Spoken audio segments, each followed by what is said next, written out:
What's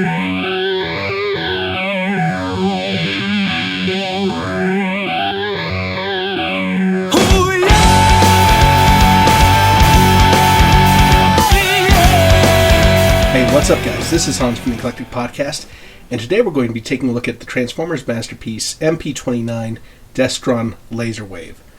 From here on out, I'm probably going to be calling him Shockwave. I don't care what Takara calls him. I don't know if that's a licensing issue or what's going on with that. But first off, the box is super tall, and I do apologize. I've got a bit of a sinus thing going on right now, but we'll go ahead and we'll take a look at this guy. Box is typical masterpiece style. Top of the box shows him with the hand salute there. Foil wrap Transformers on the side. Opposite side, the same deal. On the back of the box, shows him in his bot mode, shows him with his alternate hand, shows him with some of the other Decepticons. There he is with his included stand that he comes with. Bottom of the package, a bunch of mumbo jumbo that I don't understand. So, yeah, and then all of his included accessories in there, in that corner. So let's go ahead, let's open this guy up and take a look at what's inside.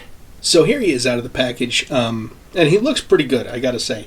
The purple doesn't come through on the camera quite as realistic as what it actually is. I do like that it has the included stand, which is a nice touch. But we'll go ahead and let's take a look at some of the accessories that he comes with real fast. First thing we'll look at here is his little miniature version of himself. Actually really well done. It looks really cool. Cast in plastic. Nice paint details on it. Looks like there's a little bit of smearing down here. They kind of overran. His hose is actually a piece of cord, piece of string, so you don't have to worry about it actually breaking, which is kind of a nice plus. And yeah, I mean, you can put this in some of your other Decepticon buddies' hands and have them wield Shockwave. Pretty cool. We also have translucent cannons and hand. This is the saluting hand. Like I said, that's kind of odd. There's no articulation in it. You do have a wrist swivel on there. Here's his cannon itself. Here's a translucent articulating type hand, and all it is just the typical mitts where it opens and closes. Then you have kind of a solid one of each of those hands. You also get this for his hose, and it's just a piece of spring. Thing that you want to really be careful with this thing is that it is painted. It's just painted on the metal, and I don't know if you can see some of that, but it's already starting to kind of flake, and so that's something that's going to be a real concern with this guy.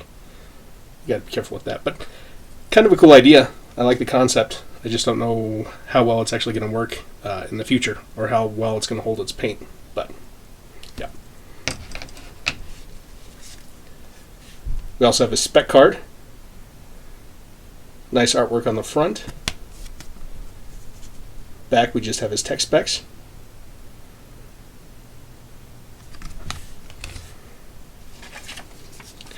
Some sort of contest thing. I don't know what the hell that is. You also get a set of stickers that come with two different options for Decepticon logos. So you got some choices there to make. And then, of course, we have his instruction manual.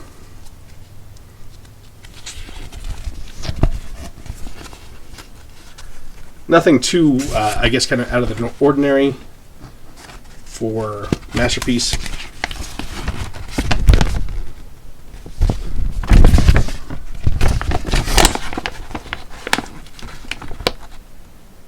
Just kind of shows you some of that stuff there, some of the concept, how to swap out the hands, how the stand works, how to actually get his backpack actually on him in his bot mode, that kind of thing. And that is kind of cool that you're able to actually condense the backpack and everything into one solid piece in bot mode. I thought that was a nice touch. Let's kind of take a closer look at him in his alt mode here. As a gun, I mean, he looks fairly solid as a futuristic kind of space gun. His cord here, there's a slot right there and there's another one up here on the top of the forearm. Just going to go ahead and kind of plug that in there. Plug that into the top over there. And that kind of completes the look of him in his alt mode here. Not a whole lot of paint details on him at all, which is kind of disappointing. He's got, if we look, he's basically just molded plastic for his color. There is some nice paint detail in here, which looks pretty good. I kind of wish they would have done that kind of a coat all the way across. Same thing here on the grip. That's painted. Not horribly done either. I mean, it's fairly clean lines. But yeah, he's just kind of molded plastic all the way across. He feels good. He feels fairly solid. He's got a little trigger thing in here that has a little bit of a tension spring in there. That'll pop it back out. Kind of hard to get your finger in there. But yeah, that is there. For me, I would have needed another little bit longer grip. But yeah, that works. The stand just kind of goes out like that. Not a whole lot to talk about there. But I think overall, I think he looks pretty good. I'm worried about the spring. That causes me some concern. And I wish they would have had a little bit more paint detail on the figure itself. But all in all, I think it is fairly well done. A lot of nice, really nice design cues with him. Real quick, we'll go ahead and we'll bring in Vans Toys Quakewave. They are roughly the same length. It looks like Takara's maybe a touch longer. Really different way that they kind of went about things, which was kind of nice. Takara did a really nice job of kind of making it their own. I was kind of curious about some of that, how they were going to bring all that together, but it's kind of probably hard to tell on camera. But they are different in length. They could be just about exactly the same length. Takara definitely doesn't have quite the girth that Vans Toys does. It's a little bit bigger, a lot heavier. That's just be due to Vans Toys' use of die-cast. They have no problem using die-cast in their figures, and it really shows on that one. But just to kind of give you a comparison, I just thought I'd show you that real quick. Alright guys, let's go ahead and let's get this guy transformed. First thing we'll do, we'll take it off the base here. Collapse that down, lift that up, fold that around. Take these sections here, they're on little armatures. So pull that out. Pull this side out.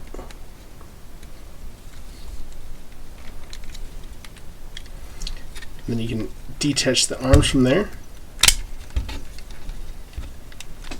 Both sides, make sure that clears that. Take this, go ahead and just flip it back. And these you can go ahead and you can just kind of fold them up like this. Flip it back on its own articulation back there. And I mean, he's really actually quite simple. He's got some really cool engineering here in the legs. Let's go ahead and separate these sections here. This is on a double hinge inside of here, so you just want to kind of kick these out. You'll flip this section here. See how the thighs kind of split? You'll split that down. Go ahead and twist this around. With the legs here, what we want to do too, go ahead and open this up, this panel here, flip this out. You want to just kind of make sure that these line up, and there's a tab just inside of here that's going to go into a slot on that inside of that leg. Then you want to go ahead and take the foot, rotate that around. There's a tab here. There's a slot on the inside of the leg there.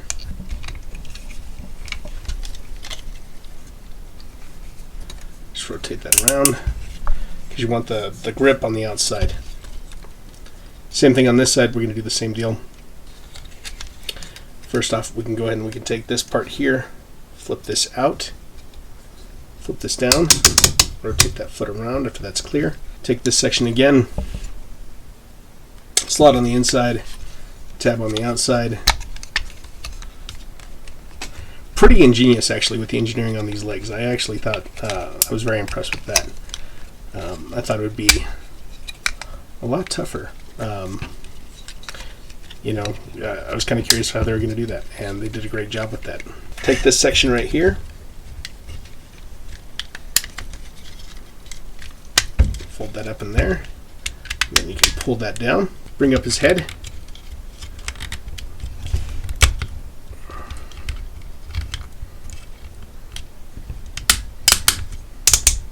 Actually, that's it for the most part, but let's go ahead. There's one last step to do, and that's to integrate this stand into his transformation. Let's go ahead and fold that back out, flip that back in by itself. You want to come around to the back here, pull this up. This slot here is going to take except this part here. So we want to just go ahead and work that up.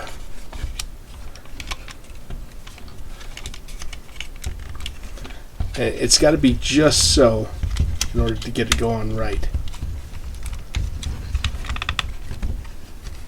And there you go. There's his backpack. So there he is, all transformed. Not terribly hard. I wouldn't really expect it to be, especially with the way that Shockwave was actually designed as a G1 toy. There wasn't a whole lot to him. Kind of give you a look at him real quick. He cleans up actually fairly nicely. There's not a lot of big gaps or anything like that on him. Really, I like it for the most part. I think his thighs are a little bit thin. I think his feet are a little bit thin. And had he had some more paint, like I said before, I think that really would have kind of sold this figure. But I think all in all, I think he looks pretty great. He's got light piping for his eye there, which actually does a really good job drawing in that light. Let's go through his articulation real quick, and we'll look at his head first. Head's kind of a mixed bag. It is on this platform that drops really easy, but you do get up. It's got a ball joint in there. You do get a bit of down, just from the way that head drops. Of course, he can look left, and he can look right. You also get some side-to-side motion.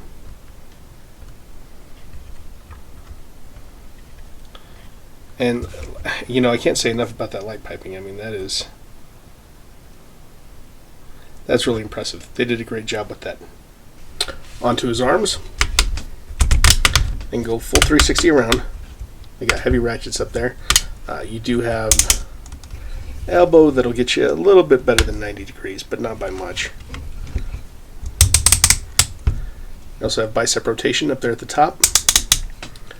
You have a wrist swivel, but that's due to the way that the hands are actually designed, because you actually get a little bit of a tilt in there as well. The hands are kind of just the masterpiece mitts, no articulated individual fingers or anything like that. On this arm, very much the same thing, no articulation with the cannon. He does have a waist swivel. You just got to kind of detach the back area. He's also got these skirt pieces that kind of lift up and get it out of the way.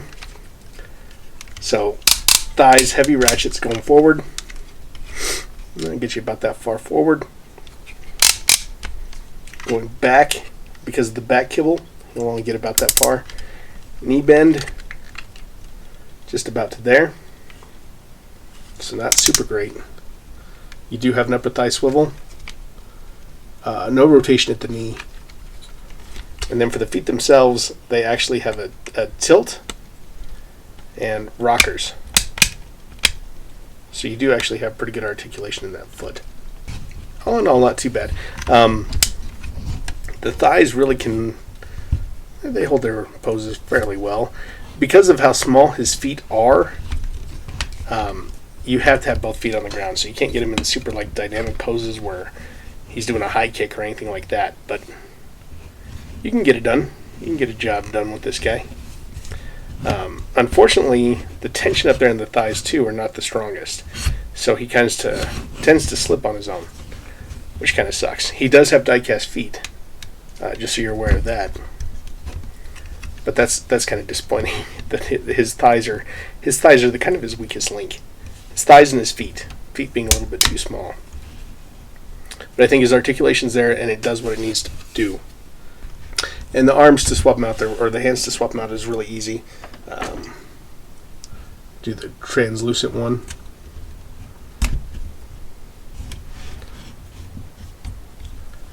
With a translucent hand.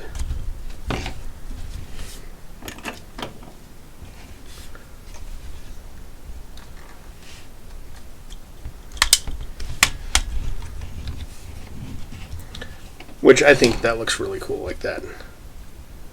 Again, you do have swivel at the wrist, and it's just the typical mitt on the masterpiece hand.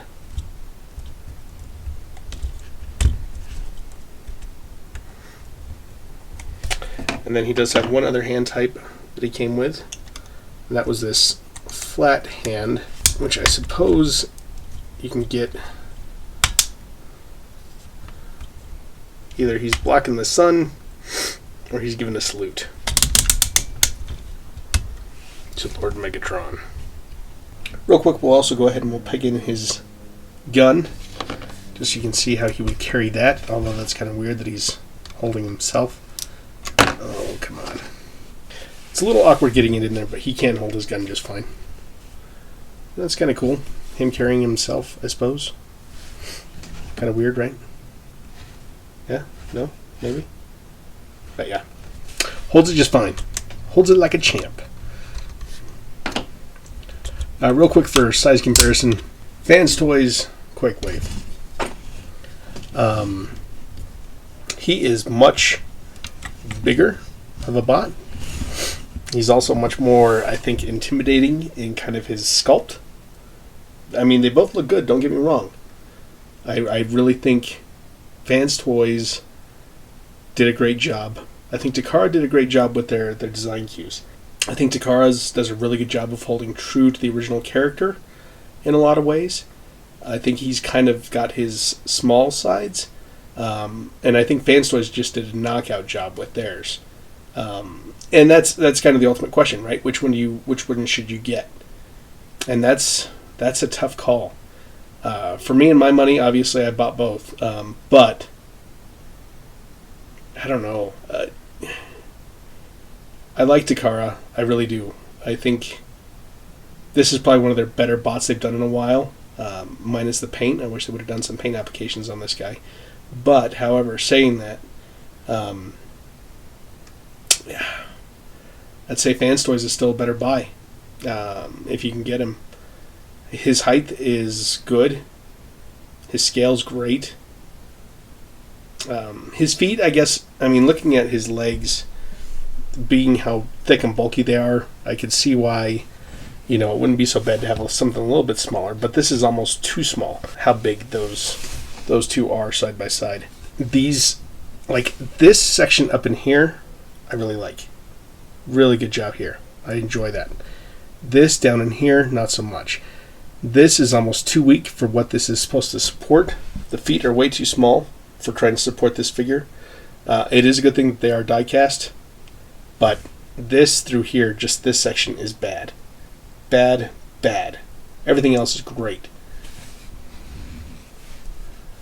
I think that cord, although I'm kind of debating on how good that'll be over a period of time, I think it'll be fine just because, think about it, with rubber, that's not much better, but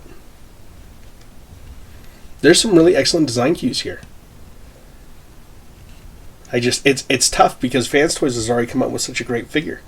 And Cloud9 has too, from what I've seen on the reviews, and I'll be taking a look at him, so we can actually kind of compare those also, but Takara, you're in an uphill battle with this guy. It's great that you gave him an official release. Great that you did that.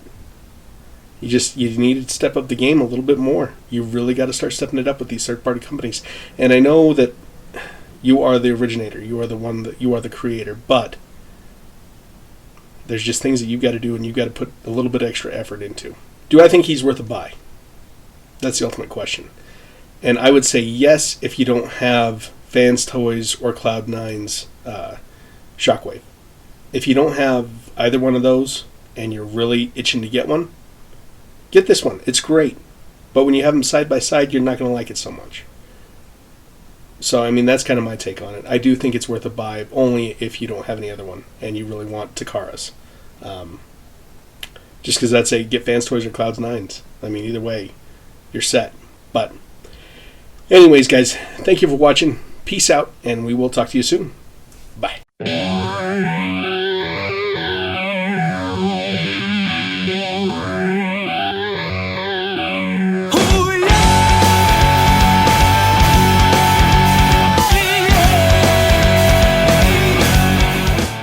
What makes this podcast unique? Hey, what's going on, everybody? This is Dylan, 130 the Eclectic Podcast, just coming at you right now, letting you know we'll be on into YouTube.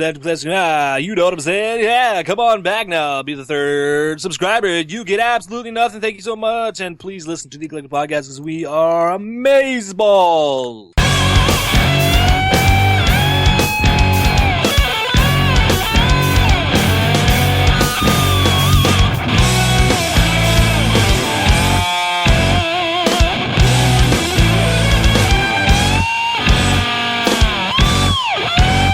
Yeah, we're probably not quoting Mel Gibson ever again.